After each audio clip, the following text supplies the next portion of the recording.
ఈరోజు బ్రేక్ఫాస్ట్ లోకి ఏం చేస్తున్నావు? బ్రేక్ఫాస్ట్ లోకి చాలా మంచి ఐటెం చేస్తున్నాను మాధు.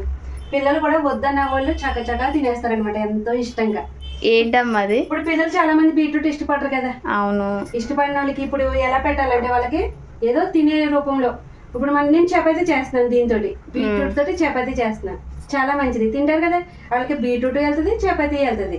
చక్కగా పింక్ కలర్ లో ఉంటది చపాతీ అయితే సూపర్ గా. ఇప్పుడు బీట్రూట్ తోటి చపాతీ. మరి దాంట్లో కర్రీ ఏం చేస్తున్నావు? అబ్బో చాలా వెరైటీగా చేస్తున్నాను. కాలీఫ్లవర్ తోటి కీమా బఠానీ కర్రీ. కాలీఫ్లవర్ కీమా కర్రీయా? కాలీఫ్లవర్ తో కీమా కింద చేసి దాన్ని కర్రీ చేస్తాను. ఓ చాలా బాగుంది, చాలా వెరైటీ ఐటమ్ ఇది. చాలా వెరైటీగా. దాంట్లో పచ్చి బఠానీలు ఉంటాయి కదా, అవి వేసి చేస్తాను. సూపర్ గా ఉంటది, చక్కగా గ్రేవీగా. ఇదేమో కీమా కర్రీ, ఇదేమో బీట్రూట్ చపాతీ. Super super. అయితే రెండు హెల్తీ ఐటమ్స్ అవునా?